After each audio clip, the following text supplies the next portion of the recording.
Hi!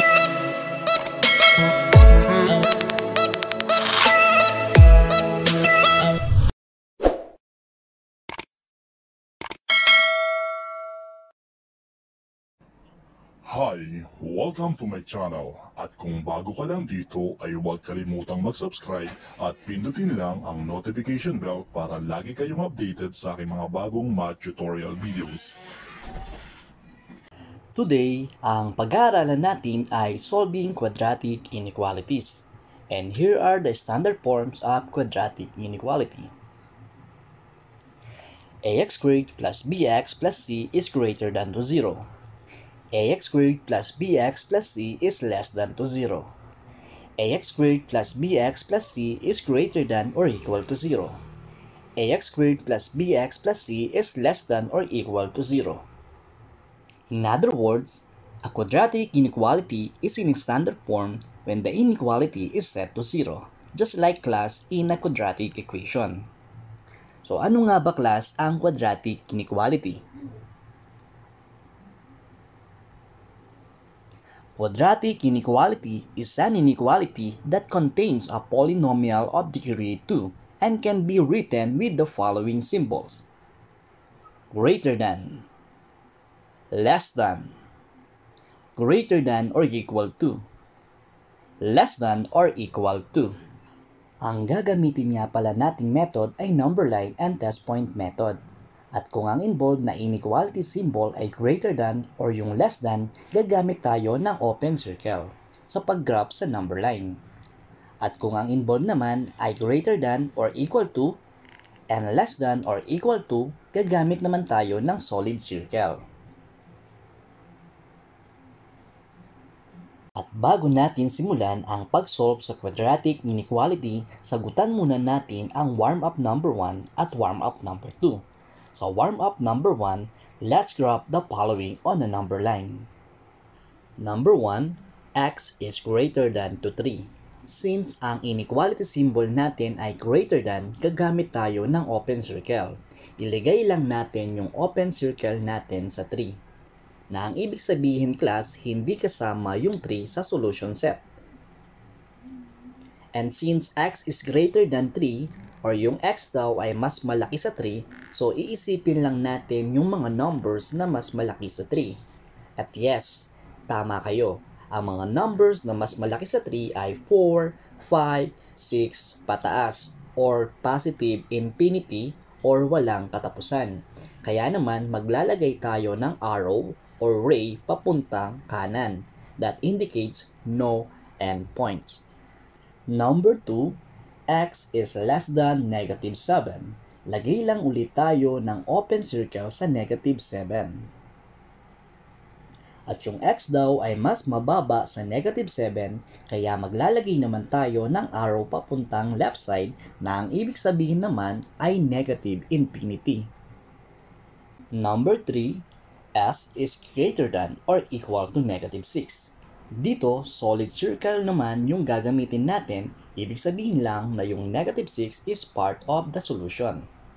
At dahil mas malaki daw or equal sa 6 yung s, yung arrow natin papunta ulit sa right side.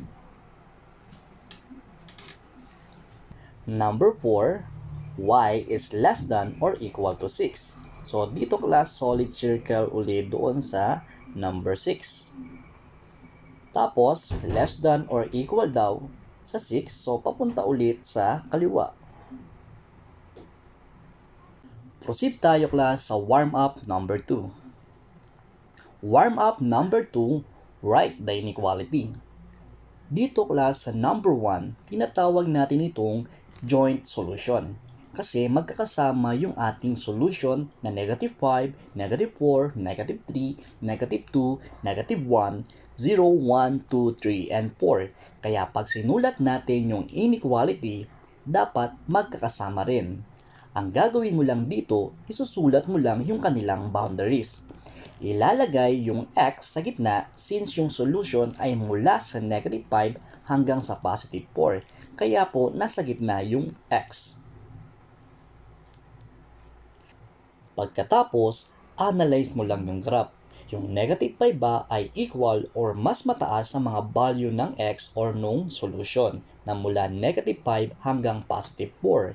Yes, pwedeng equal siya dahil ginamitan class ng solid circle. Pero makikita natin na yung negative 5 ay mas mababa dun sa mga value ng x. Kaya naman maglalagay tayo dito ng less than or equal. So after that, compare naman natin class yung mga value ng x kay 4. At makikita natin na mas mababa yung mga value ng x or equal doon sa ating positive 4. Kaya naman maglalagay ulit tayo ng less than or equal. So number 2, separated solution. Kaya naman magkaiwalay din nating isusulat. So, ilalagay lang natin yung x at yung dalawa nating roots. Makikita natin sa graph na mas mababa yung mga value ni x kay negative 5. At open circle siya, kaya less than yung gagamitin nating inequality.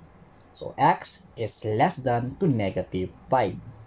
Meaning, hindi kasama yung negative 5 doon sa set ng solution. Sa kabila naman, mas mataas yung mga value ng x kay 6. Kaya naman, gagamit tayo class ng greater than inequality symbol. X is greater than to 6. Sa number 3, separated solution ulit class, pero dito ginamitan ng solid circle, meaning ang pwede natin gamitin is less than or equal or greater than or equal to. Ilagay lang natin ulit yung x natin at dalawang roots. Mapapansin natin class na yung solution natin ay mula negative 5 pababa, kaya ang ilalagay nating inequality symbol is less than or equal to negative 5. So x is less than or equal to negative 5. Sa kabila naman, makikita natin na yung part ng solution ay mula 0 pataas or positive infinity. So ang ilalagay naman natin dito class is x is greater than or equal to 0. For number 4, makikita natin na joint uli yung ating solution. So ibig sabihin, pag sinulat natin, kailangan magkakasama rin. So isulat na natin yung boundaries. And then, i-compare natin yung negative 7 doon sa value ng x. Open circle yung ginamit. So, ibig sabihin, yung negative 7 ay hindi part ng solution. Kaya pwede tayong gumamit ng greater than or less than. Since makikita natin na yung negative 6, negative 4, negative 5, negative 3, negative 2 ay mas mataas doon sa negative 7. Therefore, ang gagamitin natin class is less than. Negative 7 is less than to x kasi mas mababa yung negative 7 doon sa mga value ng x. At kung i-compare naman natin yung x kay negative 1, mapapansin naman natin class na mas mababa yung mga value ng x kay negative 1, kaya naman less than ang gagamitin din natin. So ang solution natin is negative 7 is less than x and x is less than negative 1. Now, apply na natin yung mga natutunan nyo sa warm-up number 1 at warm-up number 2. Let's solve quadratic inequalities. Example number 1, x squared plus 7x plus 12 is greater than to 0. So, first step natin class, gagawin natin siyang quadratic equation. So, papalitan lang natin yung inequality symbol ng equal sign. So, magiging x squared plus 7x plus 12 is equal to 0. Second step, solve the roots of the given equation using any method. And since factorable siya, solve natin using factoring. So, x plus 4 times the quantity of x plus 3 is equal to 0. Then, apply natin class yung zero product property. So, magiging x plus 4 is equal to 0 and x plus 3 is equal to 0. Then, apply lang natin class yung subtraction property of equality. subtract both sides by 4 and 3 respectively. So yung roots natin class is x is equal to negative 4 and x is equal to negative 3. So i-plot natin class yung ating roots doon sa ating number line. So negative 4, lagay natin dito. So open circle. Next, negative 3. Dito naman. So ibig sabihin yung negative 4 and negative 3 class ay hindi po part ng solution. So mapapansin natin yung number line natin mahahati sa tatlong region. So yung left side, middle, and right side. Ang pag-solve talaga nito class ay kailangan mong pumili ng test point sa bawat region. Pero yung ituturo ko dito sa inyo ay shortcut. Imbis na pumili tayo ng tatlong test point, pipili lang tayo ng isa at yun yung pinakamadali, which is 0. So kunin natin, x is equal to 0. So bakit 0? Yung 0 kasi class ang pinakamadaling isolve or isimplify. At tandaan din class na kapag ang kinuha mong test point ay nasa middle at nag-true, so ibig sabihin yung left and right, false. Kapag naman yung middle ay false, yung left at right naman ay true. Okay, so try natin. So let's substitute the value of x by 0. So 0 raised to the second power plus 7 times 0 plus 12 is greater than to 0. Then simplify natin, magiging 0 plus 0 plus 12 is greater than to 0. And 12 is greater than to 0, which is true. And since yung 0 natin ay nasa right side, yung left at right side natin class ay part ng solution. So dito natin ilalagay yung ating arrow. At para ma-prove lang natin class na yung left side ay part din ng solution, kuha muna tayo ng test point sa left side. So kunin natin yung pinakamadali, which is negative 5. So x is equal to negative 5. Then substitute the value of x.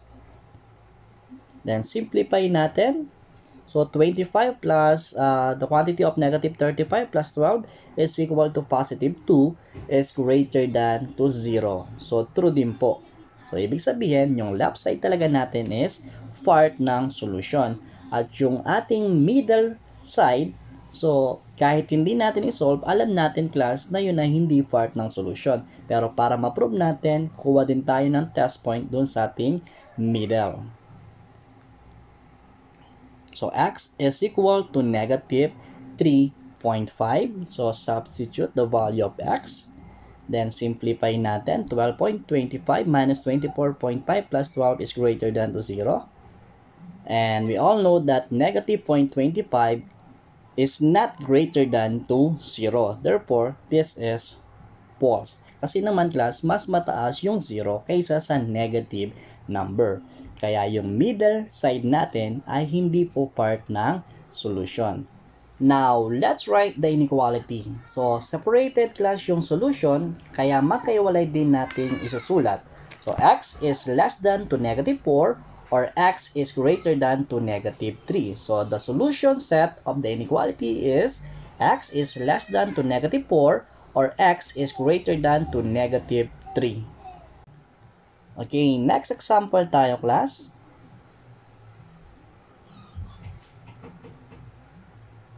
So number 2 example, x squared minus 5x plus 4 is greater than or equal to 0.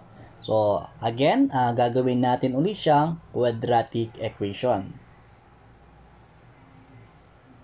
So magiging x squared minus 5x plus 4 is equal to 0. Then after that, kunin natin class yung kanyang factor. So magiging x minus 4 times the quantity of x minus 3 is equal to 0. Then apply yung zero product property. So magiging x minus 4 is equal to 0 and x minus 1 is equal to 0. And then solve na natin yung value ng x using addition property of equality.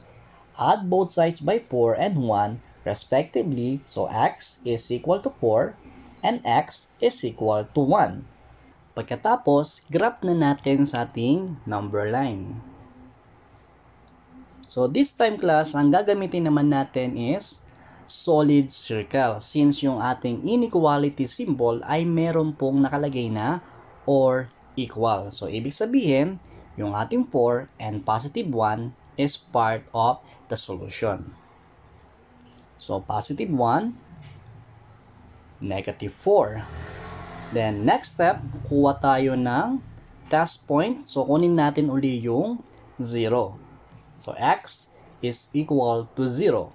Then, substitute the value of x by 0.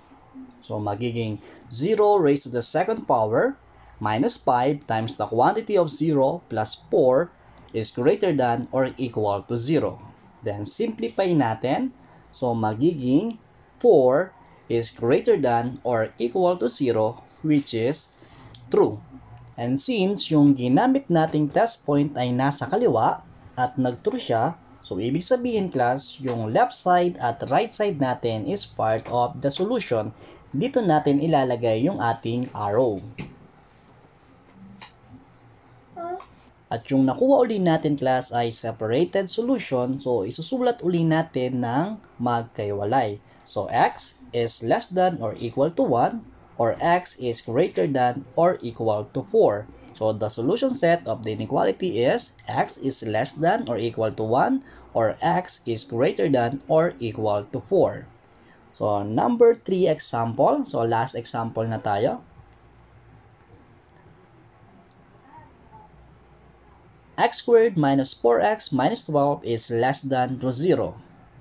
Gawin nating equation or quadratic equation. X squared minus 4x minus 12 is equal to 0. So, factor uli yung gagamitin natin. Basta factorable class, factor lang natin para mabilis yung pagkuha natin ng roots ng quadratic equation. So, x minus 6 times the quantity of x plus 2 is equal to 0. And then, apply uli natin yung ating zero product property. Equate lang natin sa 0. So, x minus 6 is equal to 0. X plus 2 is equal to 0. Then, yung ating addition property of equality dito sa left. And doon naman sa kanan is subtraction property of equality. So, x is equal to 6 and x is equal to negative 2. Tapos, plot lang natin class sa ating number line. So, this time class, ang gagamitin naman natin is open circle kasi yung inequality symbol natin ay walang nakalagay na or equal. So, ilagay natin sa negative 2 and positive 6. Tapos, kuha ulit tayo ng test point. So, yung pinakamadali which is 0. Tapos, substitute lang natin yung value ng x by 0. So, magiging 0 raised to the second power minus 4 times 0 minus 12 is less than to 0. So, 0 minus 0 minus 12 is less than to 0 and negative 12 is less than to 0. So, since yung negative number naman talaga class ay mas mababa sa 0, kaya naman naging true. At mapapansin natin na yung ating 0 ay nandoon naman class sa middle. At nag-true yung middle natin, so ibig sabihin, yung ating solution set ay nandito sa gitna. The solution set of the inequality is negative 2 is less than x and x is less than 6.